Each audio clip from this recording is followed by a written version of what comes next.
उत्तर प्रदेश शासन की मंशा है कि जो सरकारी सेवाएं हैं उसमें एफिशिएंसी, कार्यदक्षता ये सब मेंटेन रहे। जो भी लोक सेवक हैं, सरकारी कर्मी हैं, वो ईमानदारी से एवं अपनी पूर्ण क्षमता के साथ कार्य करें। इसी के तहत एक नोटिफिकेशन जारी किया गया है सरकार द्वारा, जिसके तहत उन लोगों को आइडेंटिफाई करना है, उन लोगों को जो 50 वर्ष से ज़्यादा जिनकी सेवा हो चुकी है परंतु वो किसी कारणों से या तो कार्य करने में सक्षम नहीं है या फिर उनके खिलाफ इंटीग्रिटी की यानी भ्रष्टाचार की काफ़ी शिकायत है।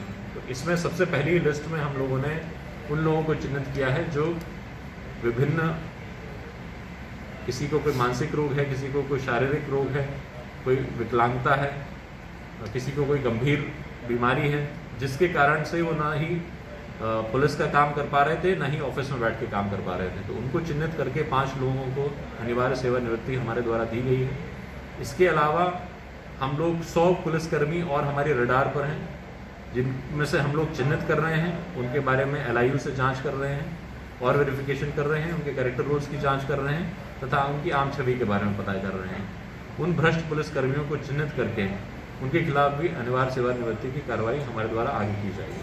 इसमें किस तरह की आपने कमेटी बनाई थी, कौन कौन कमेटी होती है जिसमें 3-4 मेंबर होते हैं, एडिशनल SP CO रैंक के अधिकारी होते हैं तथा फाइल मेंटेन करने के लिए बड़े बाबू होते हैं।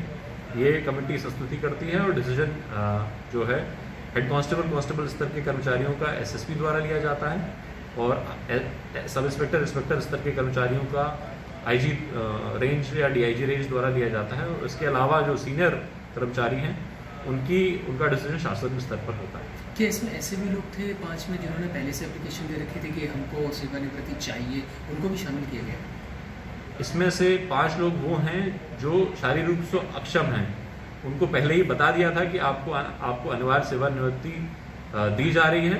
तो कुछ लोग इसमें तैयार हो गए, कुछ लोग विरोध कर रहे थे, परंतु एफिशिएंसी और दक्षता मेंटेन करने के लिए हमें जो कदम उठाना पड़ा उसमें से केवल उन्हीं लोगों को हमने चिन्हित किया है जो बिल्कुल भी कंट्रीब्यूट नहीं कर पा रहे थे। तो उनको जो नियम है 3 महीने की जो तनख्वाह उनको दी जाती है और बाकी जितनी उनकी नौकरी हो गई उसके हिसाब से पेंशन और सारे भत्ते तो मिलेंगे ही।